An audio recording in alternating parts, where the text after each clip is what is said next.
I'm not even supposed to get my period. Like scream, make me want to strip, who knows.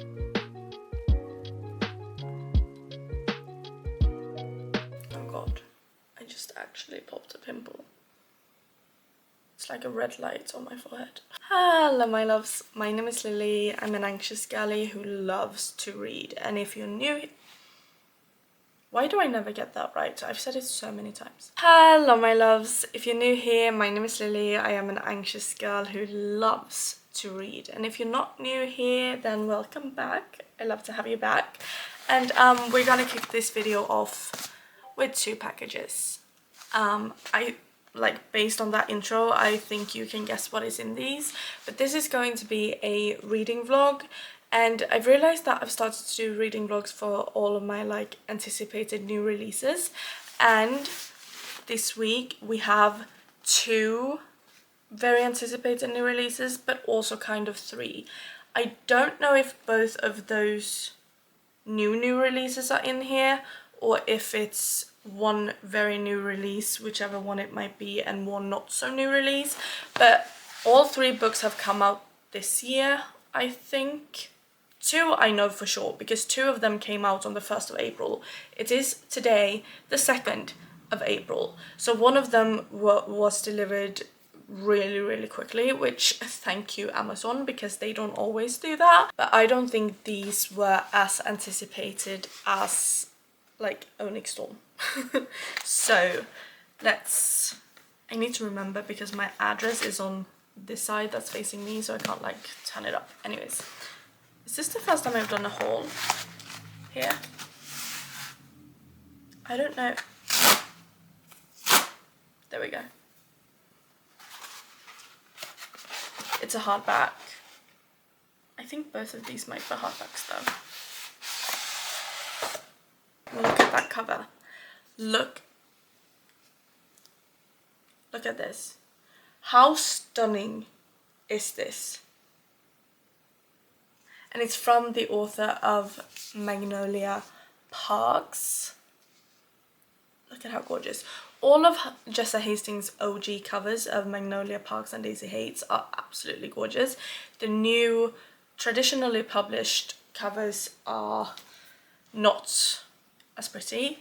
They're absolutely god-awful, and I don't understand how anyone could have looked at them and said, yes, we'll publish them like this, because the OGs are stunning. And I'm so thankful that the last Daisy Hates book will be published both in the new format and with the old type of covers, because otherwise I don't know if I would have even bought a physical copy. Otherwise I probably just would have gotten it on my Kindle, but that's not a problem. But look at this. This is stunning. This is one of the books that I will be reading in this vlog. I'm sorry. Are you seeing this? I had no idea that they were going to have end papers like this. Can you see it? My god! They really delivered. Oh, I love Jessa Hastings' writing. For all my fellow adjectives, keep modifying those nouns. Oh, I love her. Now I feel like I need to do... I can't speak. Why can't I ever speak? I feel like I need to read Never as well now, but I read the blurb for this and I was like, I need to read it. I need to read it. And I don't know that much about... It's the same end papers front and back, just so you know. I'm not hiding anything from you. But I'm not that familiar with Peter Pan, that's what I was going to say. And some people have said that, like, you need to have read Peter Pan to read Never. I don't know. I have no idea. I'm so excited. This made me so excited for this one. Stunning. Quiet, please. Quiet on set, please. Why have they taped this? I want to do my little fun shirt thing. I want to do my shrit thing. I want to, you know,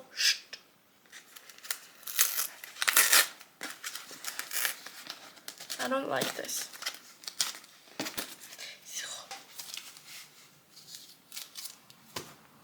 This was the suckiest tape to have ever been used. There is a shrit thing. They've just hidden it under a bunch of tape. Why? Why was there a need for that? See? See how easy that could have been? What? I had no clue that this was actually going to be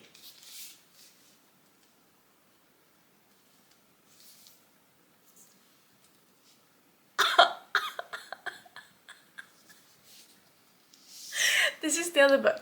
I'm pretty sure our Infinite Fates came out this year.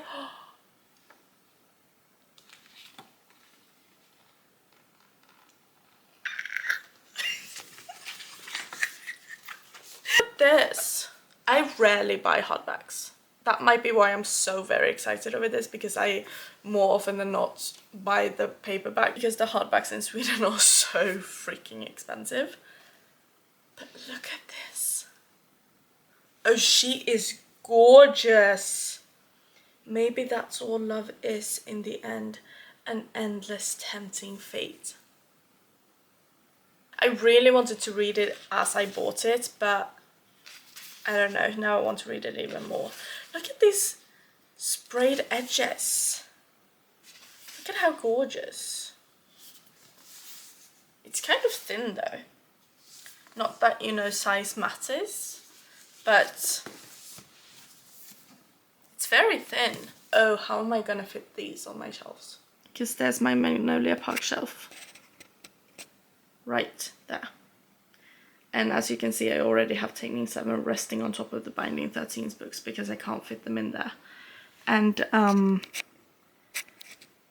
my shelves are kind of full. I know that there's space down there, but I don't want to put these books that I really, really like. I mean, Just at Hastings, I need to keep that book with the books of the other author, and this needs to be on the fantasy shelf, and down here is more like the odd, like, I'm not obsessed with the books that are here. I don't really know where to put them. They don't have, it's like old, like my old Maze Runner books, and like it's a bit of a mismatched shelf. It's not as thought out as every single one of my other shelves is. These are all very thought out. And then we have the like, I didn't really know what to do with these. And some of these have had to move here to, you know, make this work. So I don't know what I'm going to do. My face is naked and the Christmas tree is still up. Because I'm scared of I'm scared of the attic in this apartment building because there are rats up there. And I'm too scared to carry the tree up on my own. And there's no one here who can help me because my closest relative is 3.5 hours away. So the tree will probably stay until I move home in June. Now the question is, this is still naked. I should probably dress you, lest you feel embarrassed around the other books. I'm sorry. Now they're both dressed and on equal footing. The thing is, I am reading The Run in the Holy Library. I have it as an audiobook as well, so I could, ooh, look at how that glimmers.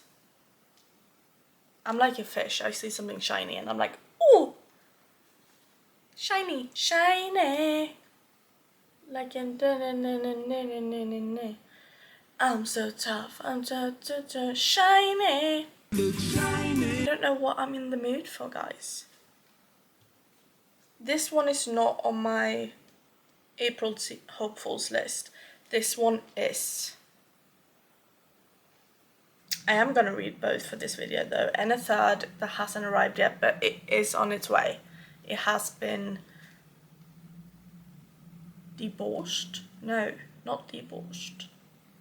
It has been sent. We're gonna kick it off with a bang and kick it off with the conditions of will, and then we're gonna read the fantasy because the third one is a romance, so we'll have a little fantasy palette cleanser. Thing is that the last book that I read before the run in the Holy Library was Sunrise on the Reaping, so I'm already very like emotionally raw, like the nerves on my emotions have been bared to the world. There's no skin protecting them anymore because Susan Collins flayed that skin off, and now the nerves are just left defenseless on the surface of for the world to wreck. And by the world I mean Jessa Hastings, because that woman is dangerous when she holds a pen. She will hurt your feelings, probably multiple times. So let's strip you down, my darling, because I don't read books when they have their clothes on. Let's get you naked and then let's party. I never know how to do intros. I'm so confused by intros and outros. They don't make sense in my head.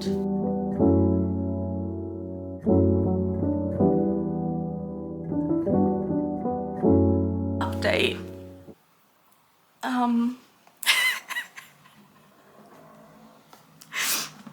I'm not crying because of the book, but really I am crying because of the book, because the book kind of had a butterfly effect, which was that last night I read a bit before bed and I got a little more than 100 pages in. I got to chapter 18, almost 140 pages into the book, and I didn't read any trigger warnings before I picked this book up because it's Jessa Hastings and she's an insta-bio author for me, kind of. And the book just sounded so good that I didn't really think that I would need to check it. And then there was mentions of rape and SA, and it hit a bit too close to home, and there were something described in the book called tonic immobility, which is very studied in animals but not as studied in humans, which is when there's such a level of danger around you and such a high level of fear in you that you just completely freeze.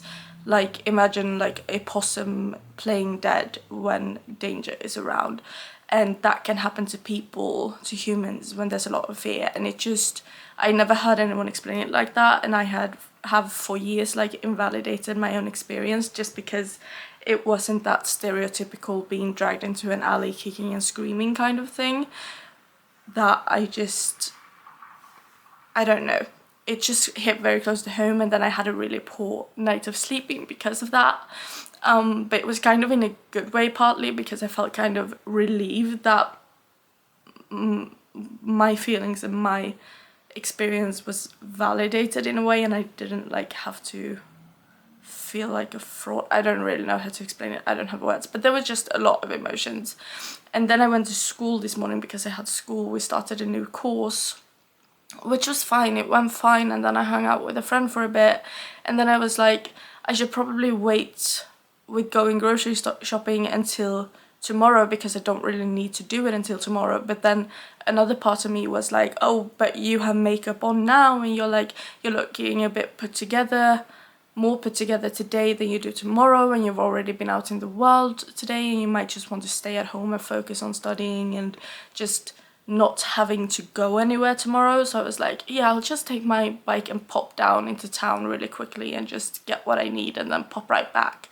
And that was the plan, and I was executing the plan quite well until two guys came walking around the corner, and I almost, like, they didn't move when they saw me, and the path was very narrow, and one of the guys was walking with his bike, so they were taking up a lot of space, and I couldn't get past without like hitting one of them. So I hit the brakes instantly, but then I realized that I slowed to such a slow speed that I can't like pick the speed up again. I'm gonna have to hop off the bike, and this all happened very quickly, mind you. So I go to hop off the bike, and the foot that I'm lifting over like the bar in the middle of the bike gets stuck in my other leg's pant leg. So as I go to put that foot down, I can't, because there's a pant leg there that ensnares, like it twisted around my foot, and my foot got like ensnared in the pant leg. And so I just went and I landed on my knees because I kept hold of the bike because I had groceries in the basket on the bike and I didn't want them to go all over the place, and I thought that if I keep the bike kind of upright and just fall with my body, my groceries will be okay. I scraped my knees up quite badly, so I've cleaned them and I've patched them up. My knees hurt a lot right now. And then I called my dad and I told him, and that's when I just started crying because I was fine, because when the guys were like, oh my god, are you okay, and they like ran to me moving to like help me up, and one of them like picked up my jacket because my jacket had flown away, and I was so embarrassed and in such a panic and so full of shame that I just jumped right up and I like screamed at them like, I'm okay. Like they were standing right there and I was like screaming. I also had an audiobook in my ears that did not pause whilst this happened, so I had someone shattering away in my ears and I couldn't really hear them as well. Like I could hear my surroundings, but it was, you know, still another element. So I like screamed at them and then I ran away, and as I was running away my knees really started hurting and I was like, oh my god. That was my day. How's your day been?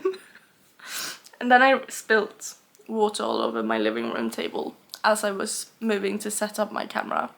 Luckily for me, I had my book encased in this, so my book was fine.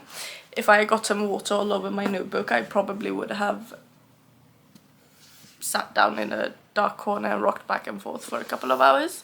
But my book is fine. I am flying through this, if we're gonna talk about what we're actually supposed to talk about, which is that I am flying through this. It's really, really good. Like Jessa Hastings has a way of writing that just captivates me and makes it so easy to fly through, and she writes really interesting and sometimes heart-wrenching but also a little bit disturbing stories, and this is really, really good. Like Magnolia Park's good so far. I feel like it's on the same level as Magnolia Park's at this point in time. I love the main character. I think she's a really complex, really interesting character, and the family dynamics in her family are very interesting but also kind of horrible, and the love interest is also a really interesting person, and I just love every single part of this. So I am going to keep reading today. I probably won't be doing many other things other than reading today because I feel like I need to take care of myself for a little bit. I don't know why I'm crying so much. I don't know why this is happening. I'm not even supposed to get my period. Like, why am I crying? I'm not in that much pain. I don't understand it. And I don't know how to make it stop. I just wanted to film for my little YouTube video because the light is out and I had makeup on, but now that's ruined. And I feel ridiculous now.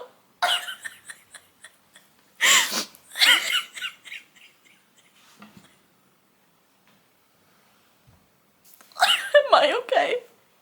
I don't think I'm okay. But I don't know why I'm not okay. That was the update.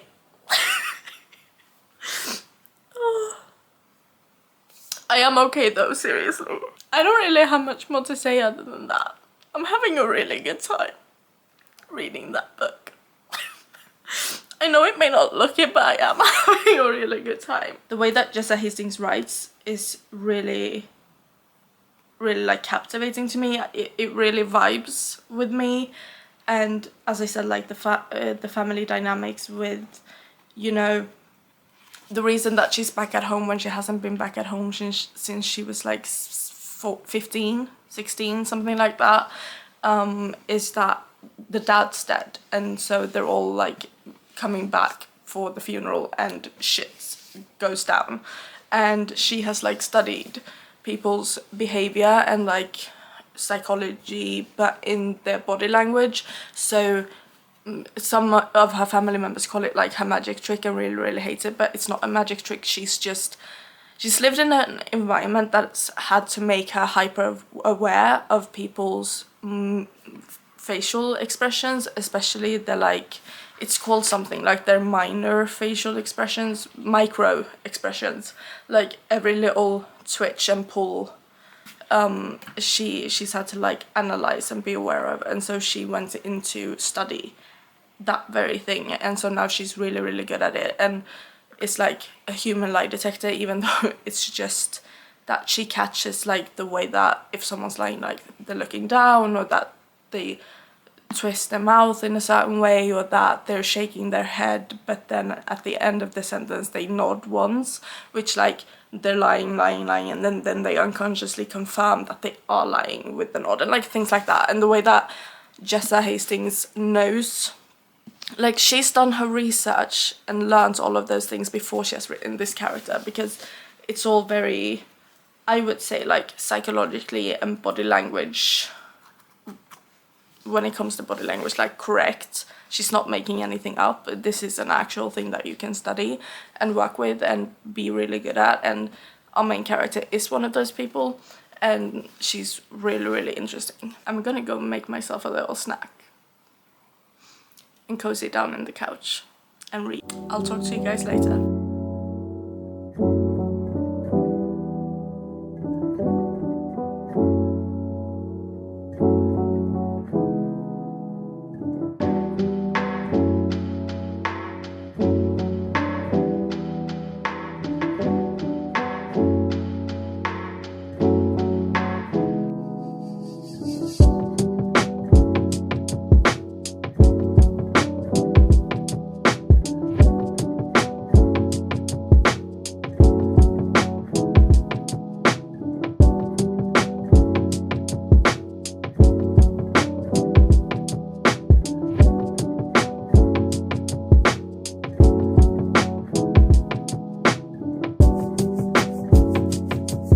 Jessa Hastings always makes me cry. I don't know how she does it, but she's good at doing it. I have just this much left, so I'm finishing this tonight.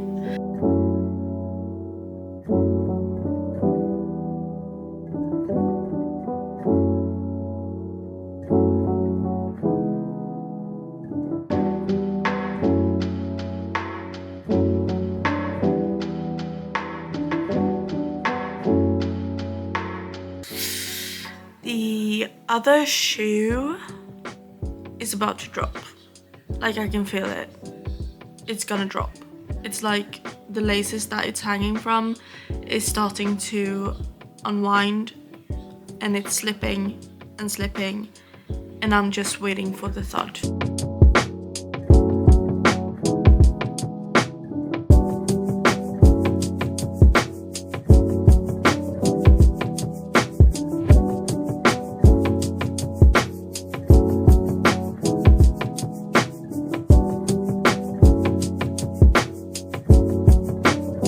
I'm like 40 pages into Our Infinite Fates. Yeah, that's the title.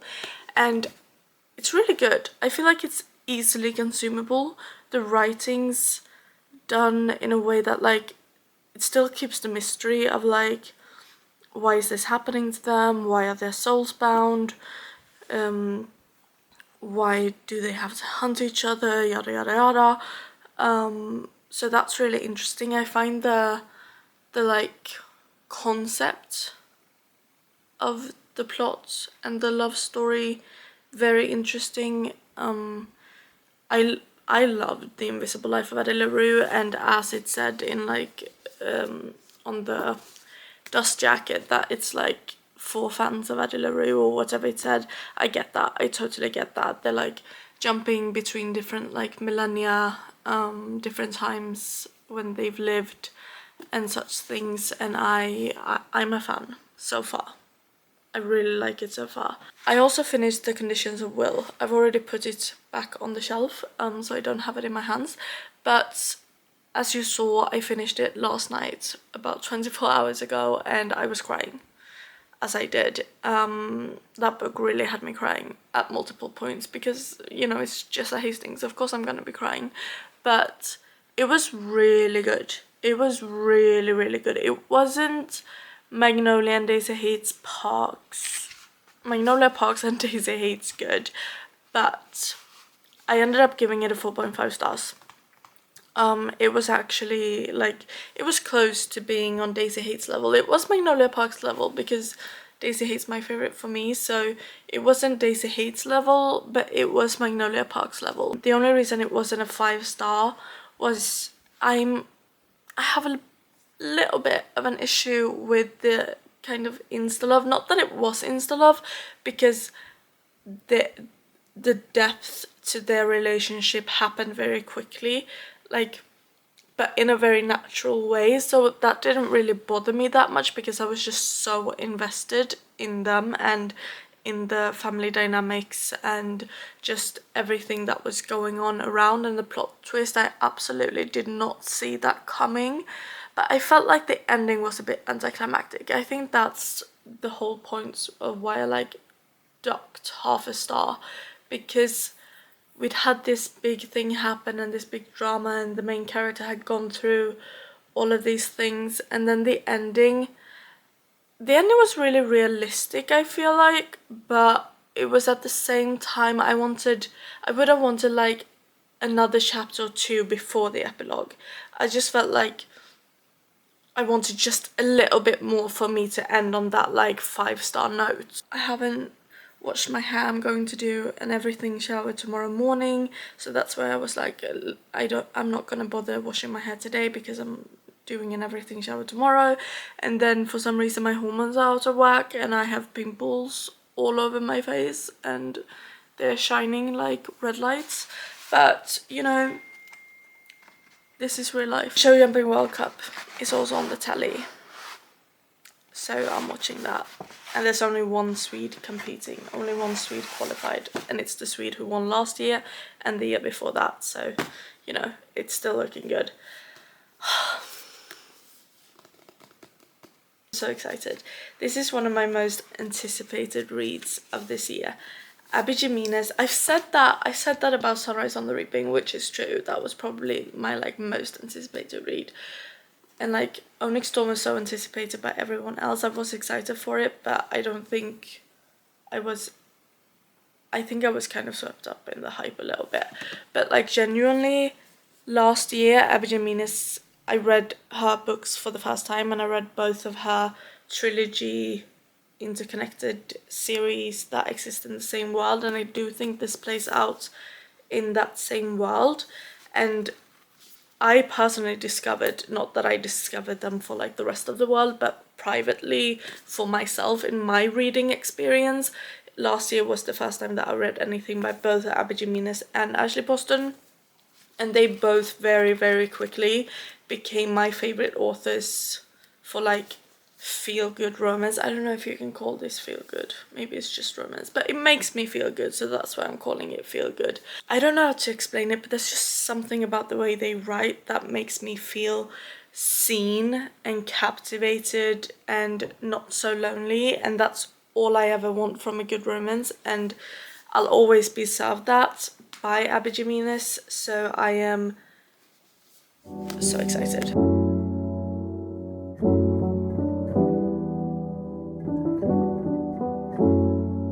My neighbour's screaming and shouting quite loudly. It is a Saturday night though, so she probably has guests and is partying.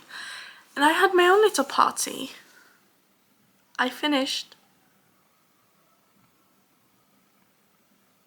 That was a lot of people screaming and shouting. Anyways, I finished our Infinite Fates. My god. I feel like an old white man who gets pissed at other people for having fun, but seriously, there's no need to like scream. Like scream. Let's try this again for the third time. I finished our Infinite Fates and I'm torn, actually. Surprisingly enough, I am very torn. I am wearing clothes as well. It didn't look like I was naked.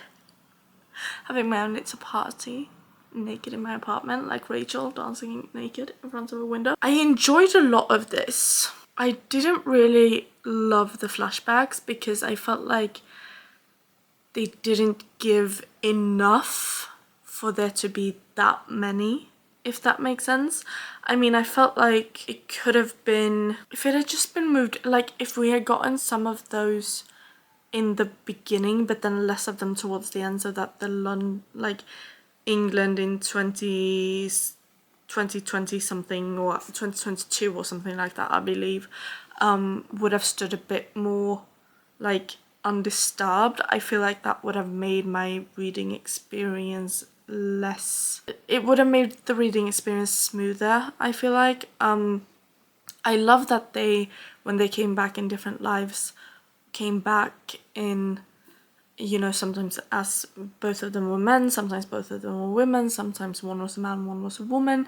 I love the fluidity of that, and that made sense because they were just, it was just their souls, you know, and it was their souls that recognized each other in every life and not, you know, what they looked like. I like that because I love the Fallen series.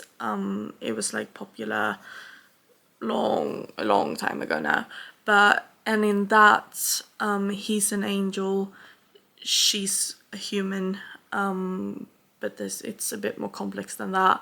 But in one of the books, when she has found out what he is and what he is to her, we have all of these flashbacks because she keeps reincarnating, and every time that they fall in love, she dies and he just has to go on living because he doesn't age, because he's an angel, and he has to live through her dying over and over again. But then he always looks the same because he remains the same, and she's reincarnated looking the same because she's the same throughout all of the different lives. And that happens for centuries, and this kind of gave me the same vibes, except they had that fluidity and that it was just the souls, which I love that idea. I think that was executed very well as well, and I really enjoyed that, and I enjoyed all of the different places they were in, and you know, all of the different times, and all of that was really good. I felt like towards the end some like issues popped up that I felt like partly that since this is all like the plot is based on the romance between them, and I didn't feel like the romance had that much depth because we never got to see them fall in love. Like the reason why everything happens to them is the fact that they fell in love. Not necessarily that they fell in love, but the fact that they were in love, like so soul consuming in love, would do anything for the other person in love, like would die over and over again over the time of like centuries for the other person love.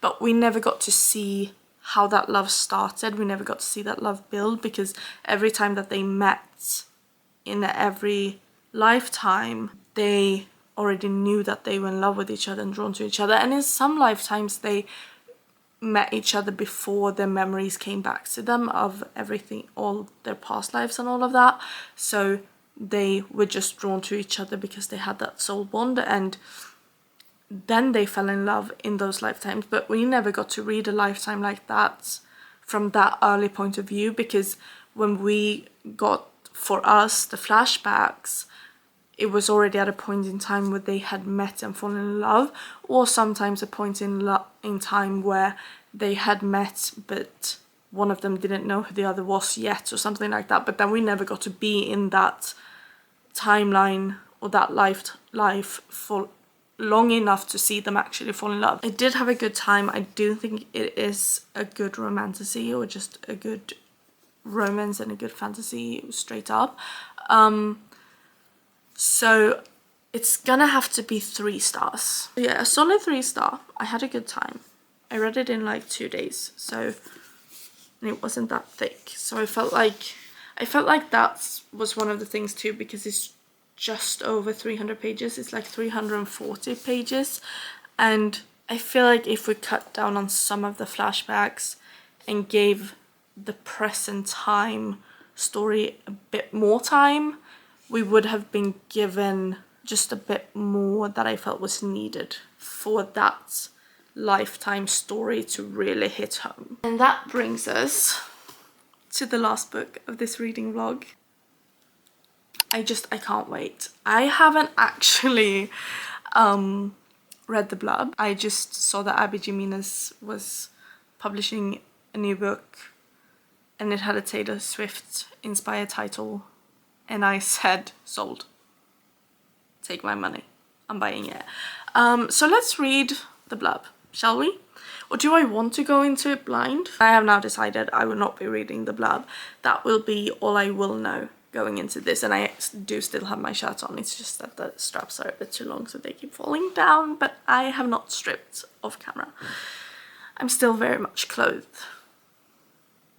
But this might make me want to strip, who knows?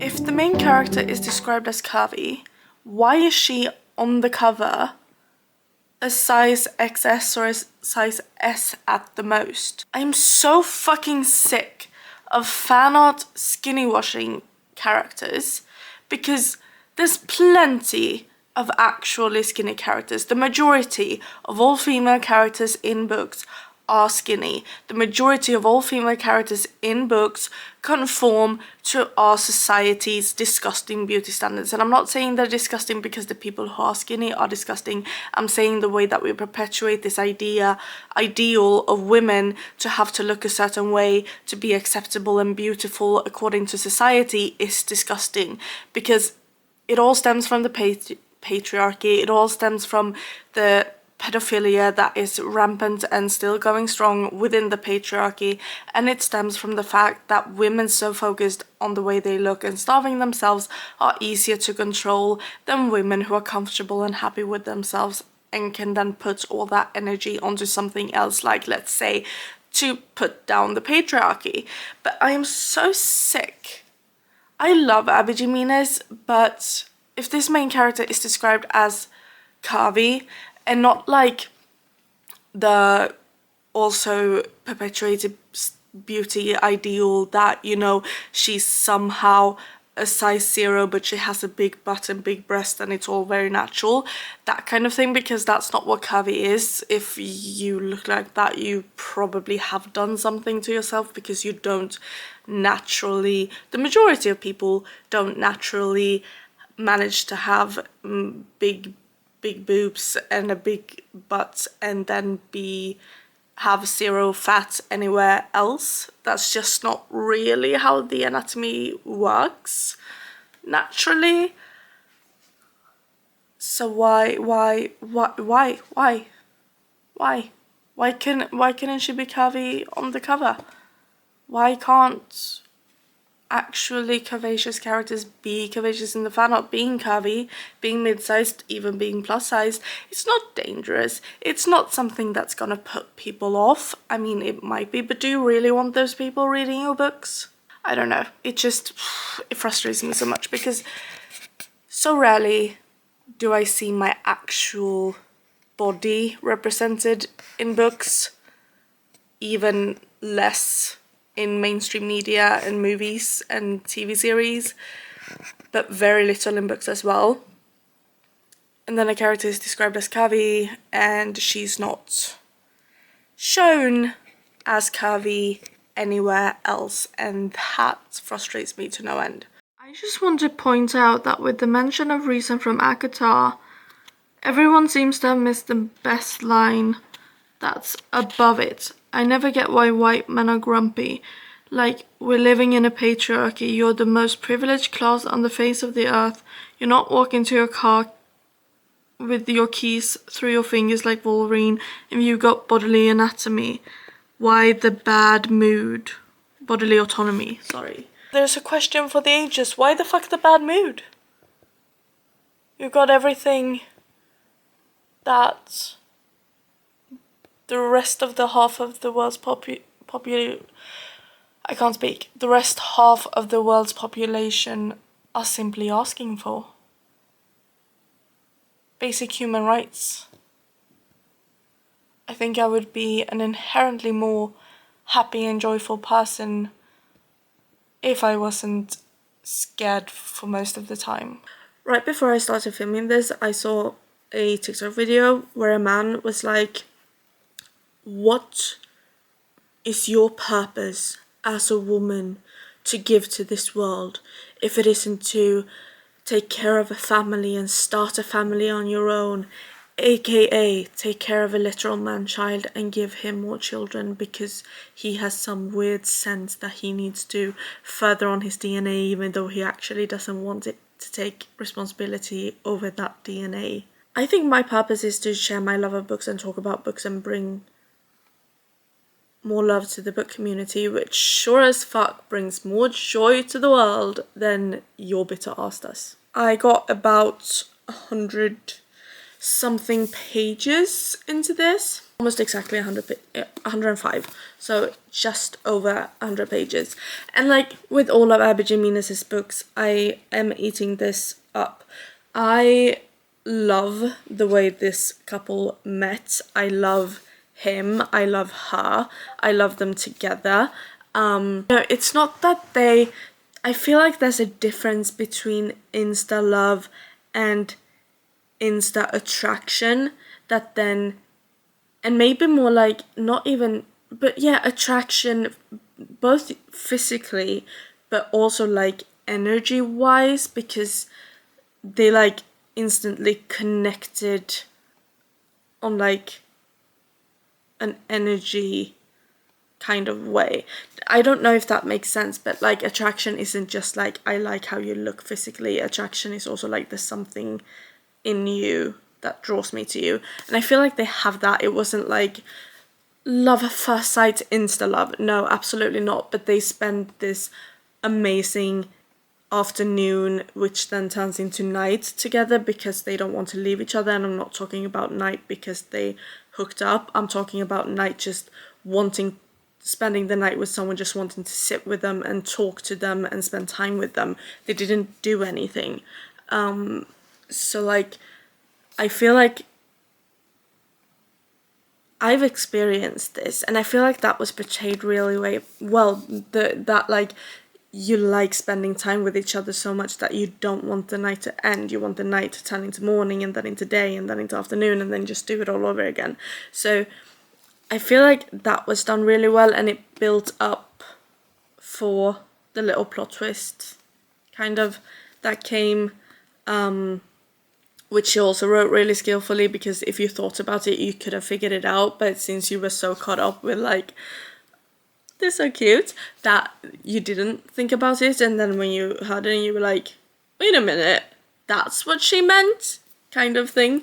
So I feel like that was done very well, and I feel like it's laid a good foundation for this romance story. And like with all of Abby's books, there's a depth to it, and there's things going on in the respective people's personal lives, like not them as a couple or unit, but them as individuals. There are things going on with both of them as individuals, which gives depth to their relationship, but also gives depth to the story surrounding them, if that makes sense. And I feel like Abby is really good at doing that, so I am having a really good time. And I'm on chapter 15 and I'm gonna keep reading now.